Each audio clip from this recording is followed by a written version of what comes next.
I'm having to use my phone because I'm actually self-isolating because I got exposed this morning. Oh, really? Do you want to talk about that? What happened? I got this urgent call to go check on somebody at the nursing home, and the gentleman was in dire straits, temperature of 103, having difficulty with his breathing. I went in just with a mask, and apparently they felt that he's been at risk and had the full PPE there, but I didn't see it when I walked in, and so I saw him and said, "Oh, you need to send him to the hospital," and they said, "Oh, you're supposed to wear PPE when you go in there." It's like, okay, too late. It is what it is. I knew sooner or later I would get exposed. It's likely that he has something else, but we don't know until you know. Yeah, until you know, you have to take the precautions and do the self-isolating. And the people I deal with are extraordinarily high risk, so we need, there's I need to not in any way risk their exposure. Yeah. Can you, for the purposes of this recording, so that people know a little bit about who you are and what you do, could you tell me, Doug, where do you work and what is your title? Okay. My name's Doug Speedie. I'm the medical director at Senior Community Care, PACE. We have two sites, one in Eckert and one in Montrose. PACE stands for Program for All Inclusive Care for the Elderly. Basically, we take care of elderly who are disabled and poor. They have very high risk of entering nursing homes. So what we try to do is to keep them out of nursing homes. The federal government figured out some time back that if we can work at keeping these people at home, we can reduce the expenses and prolong their lives and keep them out of nursing homes. So that's what we do. We try to keep people out of nursing homes and enrich their lives in doing so. So they're poor, elderly, disabled, or people who are at extraordinary risk for the current pandemic. Can you talk about the differences in the work that you are involved in pre-pandemic versus now? Okay. It's been a pretty huge change. One of the things we do is that we have a center where we basically have we bring many of the participants to the day center because they often live alone, have it worsens their depression by staying at home alone for long periods of time. So we bring them to the day center, and we provide at the day center. We provide a lot of activities to keep them engaged, as well as allow them socialization, and it helps keep them healthy by providing socialization. We do all sorts of things for activities. We take people on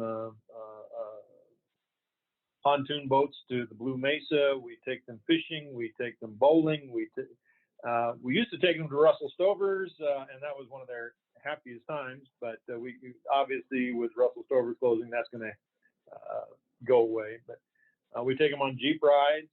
We do a lot of things. We even take them overnight on the Durango Silverton train. So we do a lot of things to keep them, engage them in social activities. Obviously, that's the first thing that went away. Yeah. We can't be bringing people in together. We would often have 30 or 40 people in the day center. In addition to bringing them for socialization, we provide them with meals. We provide them with lunch when they come to the day center because a lot of these people are food insecure.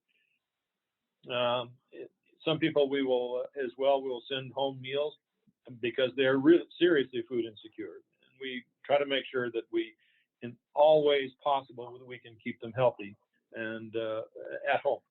Yeah. So that's gone away. In the day center as well, we have clinics so that we can have the opportunity to see people as quickly as they need to be seen. So if somebody comes up with a cough, we could see them we could see them that day. It's not like calling the regular doctor's office where, yeah, we'll see you in 2 weeks. No, we will see you as soon as we can get you there. We also provide transportation because a lot of these people have transportation issues. So we provide them transportation to the center, to the clinics, as well as to their doctor's appointments. So the center has gone away. We do not bring them to the center. We are trying to see people now either with telehealth, via the telephone. We do not have the video set up. Plus, many of our participants don't have the kind of financial resources to have computers so that they can do video conferencing. So we do a lot of telehealth over the telephone. We will do home calls, and nursing does regular checks for many of our people at home, rather than we would typically in the past bring them to the day center, to the clinic, so that we could check them. As well, since we are also an insurance company, we pay for all their doctor's appointments. We're not taking them to the doctor's appointments because most of the doctor's clinics are no longer seeing people other than with telehealth. They are we're not transporting people to visits. And again, with most of these people, they don't have computers, so if they do telehealth, it's over the telephone. Mm-hmm. So a lot of changes for us in terms of how we take care of people.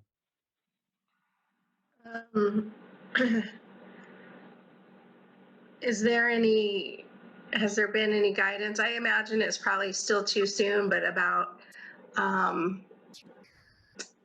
reopening any of those options? I mean, you're dealing with the prime highest risk group, so I can't imagine you foresee any of those things coming back in the near future.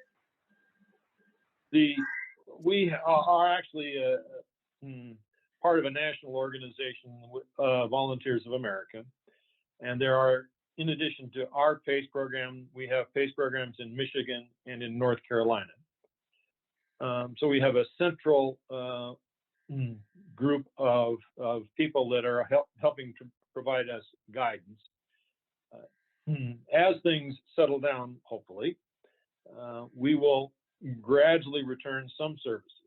With the state of Colorado opening up some, what we will start to do is that we have not done any of our routine testing, such as mammograms and colonoscopies, as well as certain diagnostic tests, unless they were urgent or emergent. What we will start to do is that we'll start, first of all, to allow some of the diagnostic testing to occur, particularly in those people who have significant risk, and we need to get this done.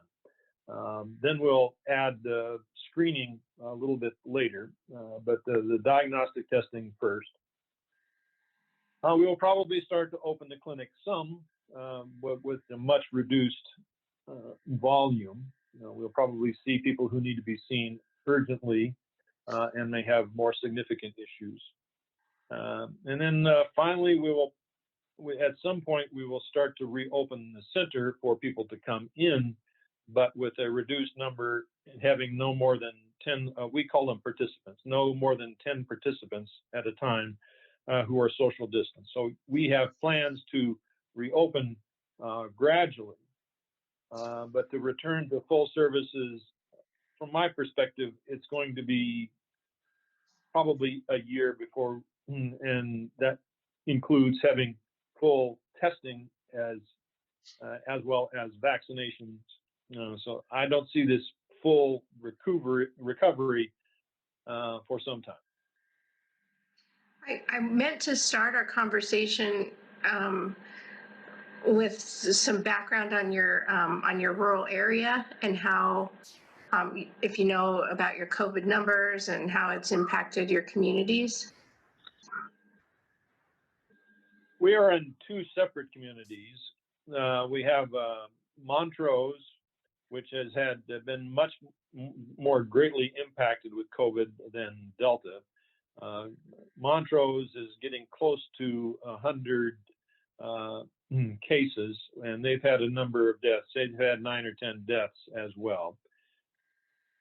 The Delta is much less active. I think we are up now to 44 cases, and those are mostly in younger people. I think there's a few people in their 60s who are positive. There's been one death, and I think that was someone, a Delta person who was living in a different, was in a care facility outside of the community. So in the Delta or Eckert area, it's been relatively quiet. Montrose much more active. So we are impacted with this in the local area, but not like New York or some of the summit communities or some of the areas with meatpacking plants such as Weld County and Morgan County, who've just been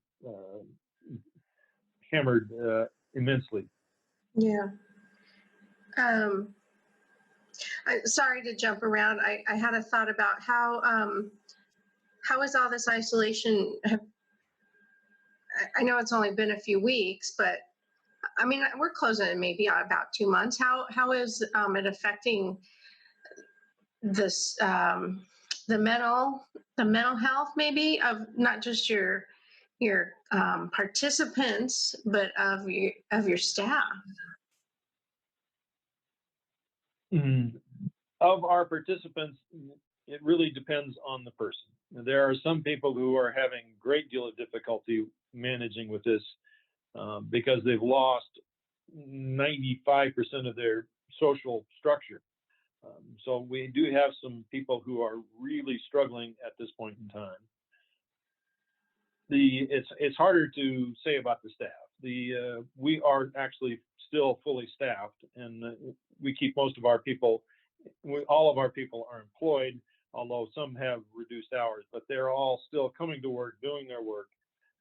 And we have reduced the number of people in the day center, and that's the only place where I will see other people is there. So it's hard to talk about the staff, but we are having significant issues with some of our participants, such to the point where what we're doing now is that some of the people whose hours have been reduced, what we're doing is that we're putting them in those people's houses to sit and talk with them, to keep them socialized.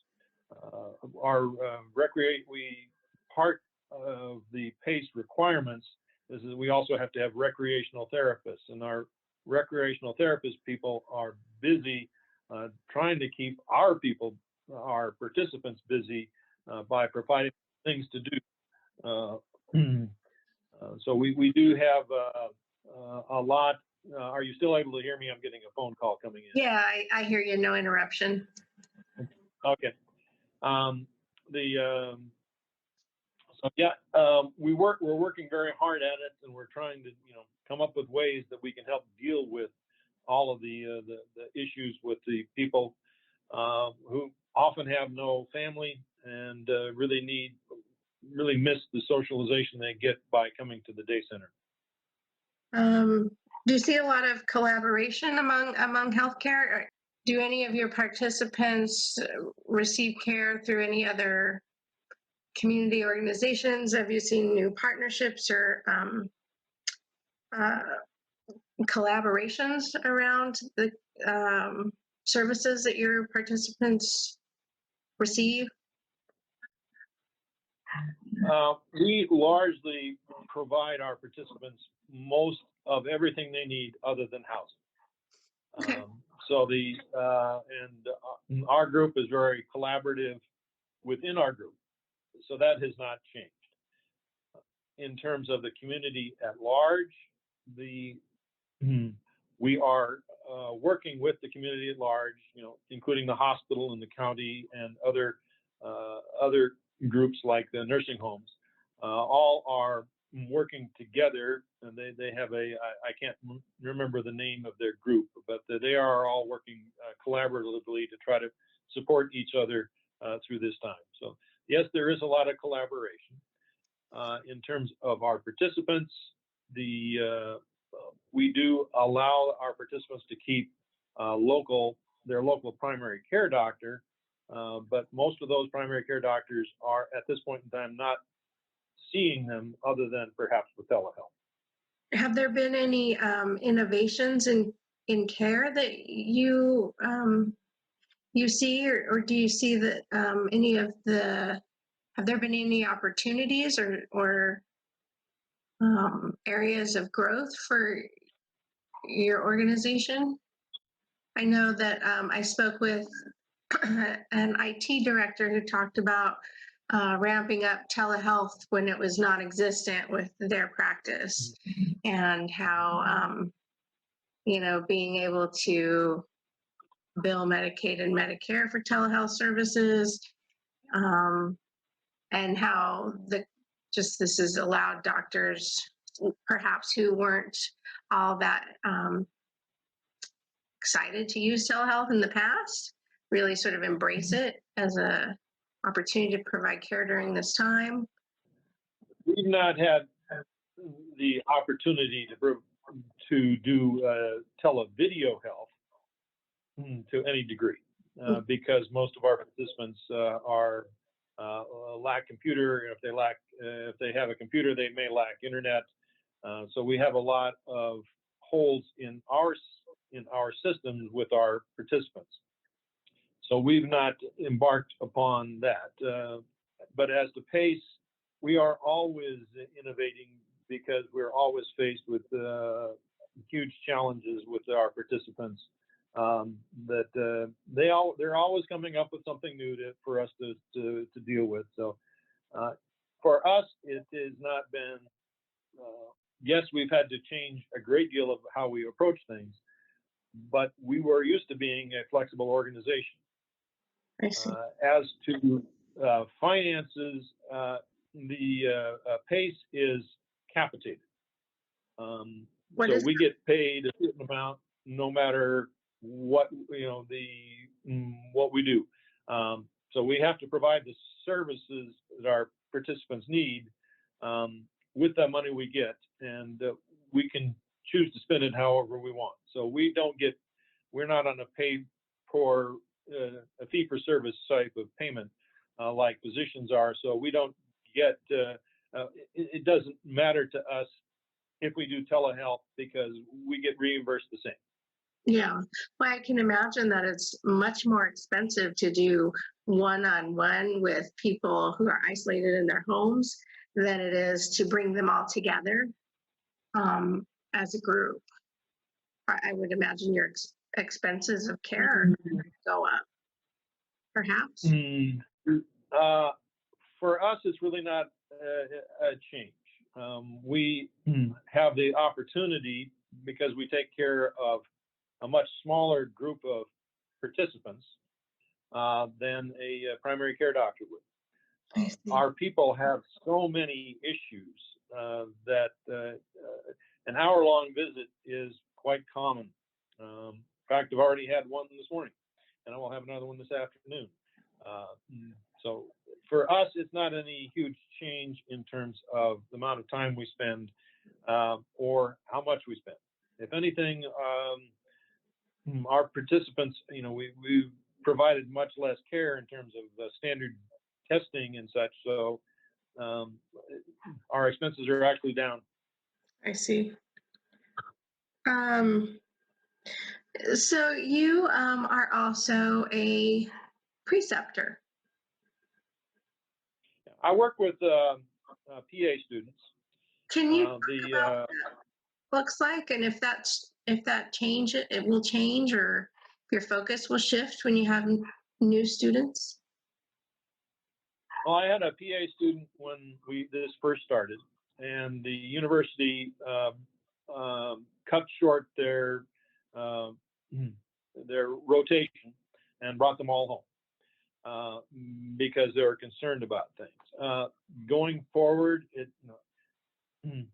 I think they were trying to keep their young people from being exposed. The problem is that you are not going to be able to keep people from being exposed in society today. It's going to happen. So they are starting up again. I have a list of students coming in the next several months. And we'll see. How will it change things? Yeah, we'll probably they will probably be doing more house calls than they ever expected, because we do house calls. Mm-hmm. When we need to see people in person, we go to their people's houses, and there'll be education for the students, because a lot of these people have interesting living situations. I'm sure. And that's it. And I suspect many of the students will not have had that exposure to extreme poverty in their life. So yeah, we do deal with people in extreme poverty, and that's one of the things they'll get exposed to. And they will get more of an exposure, since we will not be able to use the day center, and we'll be going more to people's houses. Will this experience influence you in the future as an educator or healthcare provider? Well, all our experiences, guide our lives. This experience was not unexpected by me. I've been teaching people about influenza for 15 years now. And one of the things with flu is that there was an expected pandemic coming. And I would tell people that, and people sort of put it aside. No, it's not going to happen. Well, it's going to happen. It's just a matter of when, not if. So we knew this was coming. In many ways, it doesn't change the way I approach things, because I knew we've been knowing from the scientists that it was coming. We just expected it to be a novel flu rather than a coronavirus. Yeah. What has surprised you most about all of this, in either, national level or state level, or in your own community? Nationally, I'm not surprised, because we have not taken pandemic seriously. This has been put on the back burner.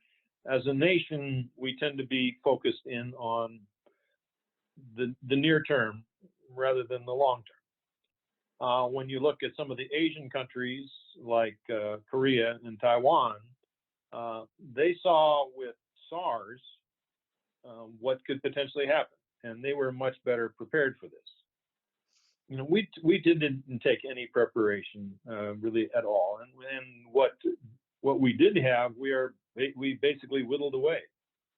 So it's not any huge surprise is the way things have reacted, and the globalization of medicine it has caused us to have some of these issues, like some of the testing equipment we get from Italy, and Italy was hit so hard that they really couldn't help us out. So, and China. So the globalization has caused some of the issues with this problem, and I'm not surprised with how things have turned out, because we only look in the short term. We don't. We're not a nation that looks in the long term. Yeah. How do you feel about the state or your community's response? Do you have any? I think the state I think the state has done fairly well, although I'm a bit concerned about the opening. When you look at the numbers, yes, we are on the far end of the bell-shaped curve in terms of death. It looks like. The problem is that it sometimes takes a while for us to be aware of the death. And so, yeah, maybe we are settling down some. But with reopening, there will be a second surge. Will it be as high as the first? It's hard to say. As to our local communities, the people who are dealing with it on a day-to-day basis, like the county health department, like the hospital, like PACE, they're really doing as much as you possibly can. The community as a whole tends to ignore it, feeling it's really not that big a deal. It's not like in New York, where everybody knows somebody who's died. Yeah. where there's such a penetration. But the thing is that it wouldn't take a lot for things to change pretty dramatically. So I'm concerned about the way the community's responded. You go to the local grocery store, and half the people are not wearing masks. Half the people are not worrying about social distancing. We just don't have treatments or prevention for this at this point in time. And if you don't, that's all we have is social distancing and masks to help reduce this. And if you're not paying attention to that, you're not paying attention. Yeah. I was, I watch Facebook, and I hear people arguing, well, let's just all go out and everybody get it, and then it'll be over.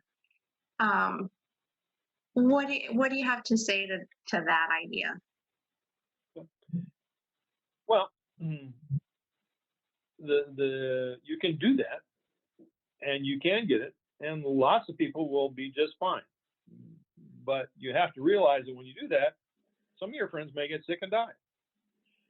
And are you willing to take that risk that some of your friends may get sick and die, or you may get sick and die? Yeah. We largely feel that this is a senior citizen problem, and by and large, it is more of an issue with senior citizens. But young people die too. The advantage of this epidemic over the Spanish flu is that the Spanish flu caused a lot what used to be known as systemic immune response syndrome, or now I think it's called a cytokine release, in which it's the healthy people who have the biggest issues because they get such an immune response that they flood their lungs and die. This is still happening with the COVID, just not to the degree that it happened in the 1918 flu epidemic. So it still happens to young people. You don't know. It's a crapshoot. Yeah. It may or may not happen to you. So, are you willing to lose some friends? Are you willing to lose your grandparents? Well, then go for it. Yeah, I know. It's so frustrating. I also heard, there's that because it's so relatively new, there's not a lot of treatments. And perhaps in 6 months, if you can tough it out and wait to get it for 6 months, there might be your likelihood of surviving might be even better. If you're someone who gets really sick from it. One of the problems with this disease is that we don't know it that well. We don't know that if you get it, that you will get immunity that will protect you long term. Is this like the measles, which once you get it, you have lifetime resistance, or is this like a cold, where you can get it every year? So we just don't know. We don't know how good our immunity is to this. So again, it's a crapshoot. We just don't know. And if we wait out 6 months, well, we may know more, but are you willing to take that risk now? How has this impacted your family? If you're willing to talk about that. Oh, well, my son lives in New York City, and he's probably had it. And the streets of New York City are empty. People go to before all this, go to New York City and they go, oh my God, there's just so many people. Well, the streets are empty, and people, except for hospitals, which are just overburdened. People are literally dying in the hallways because there's just not enough people to cover them. So my son is living through that sort of experience. My daughter lives in Denver, and she's working from home. And she lives with some young people, and they're just sort of, well, why can't we party? Because, this isn't going to bother us. I can tell you, if they were in New York, they would have an entirely different outlook. And my wife is an ICU nurse, and so far they've not had significant number of cases. So it's been pretty quiet for her. And So it hasn't affected my wife and I that much. Affected my kids more. Yeah. Can you talk a little bit about how, I mean, with your work, and you work um, with poor people, people, on low incomes. But I think, from what I've read and seen, that it's sort of at the intersections where the racial disparities, or the cultural, the class differences, how this affects different groups, and who's sort of getting the short end of the stick in all of this. Well, I think what you're considering is that how do the social determinants of health affect us? Well, they're pretty much the same as with every other disease. The poor and people of color are much more severely affected by this than the well-to-do.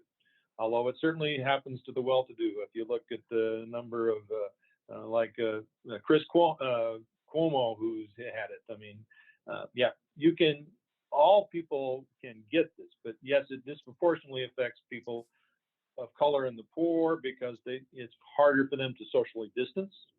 It's harder for them to have resources to manage. So absolutely, it disproportionately affects those groups, the poor of any color, and those of color. But that's the same pretty much in medicine anyway, and in society. Do you think, I know I'm asking you to predict, and it is my hope that this will shine a light on those disparities, and that we'll see some significant changes in our culture. Do you think that's possible? I mean, several years ago, I talked to people who didn't believe that there was a shrinking middle class. They didn't believe that there was racism in our community, in our country, in our nation.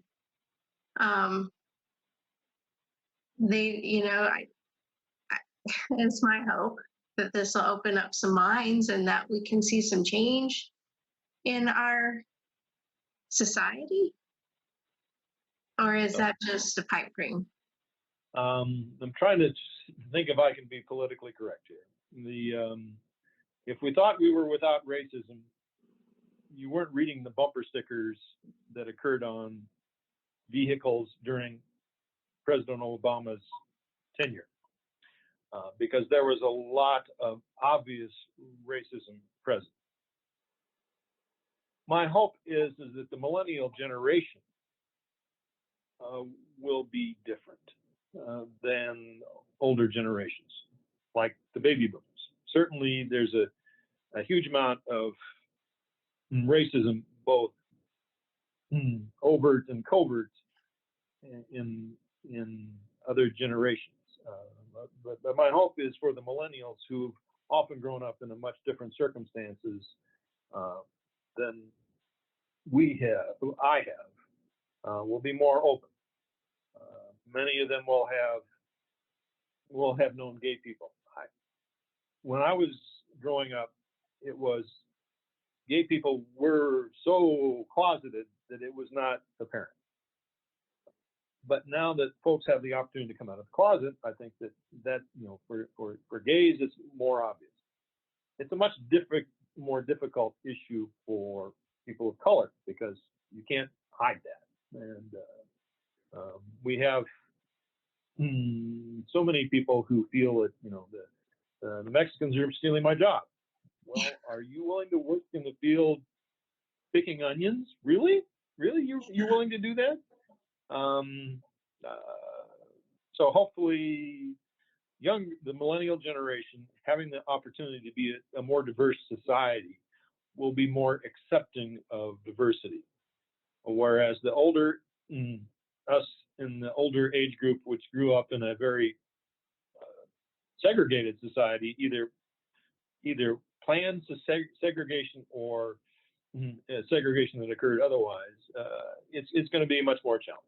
So do I see a glimmer of hope. I see a glimmer of hope, but there is huge amounts of racism, and I would add sexism, in society, and I don't see it changing very fast, but it is changing some.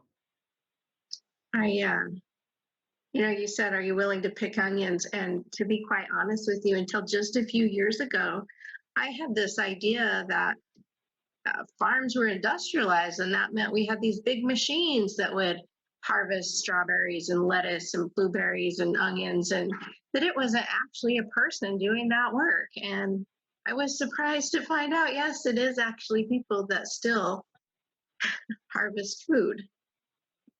Yeah. With There backbreaking certainly is long hours and industri- low pay.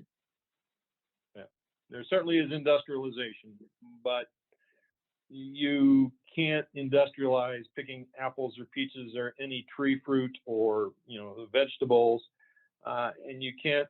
And even though if you industrialize meat packing, you still have to have a lot of people involved. So and those tend to go to the people poor and of color, because other groups just won't want to do that kind of work. Is there anything else that you'd want to talk about or highlight in our conversation today? I would hope this would. What my expectations are is that we will have, for a period of time, we will be much more focused in on dealing with infectious disease and pandemics.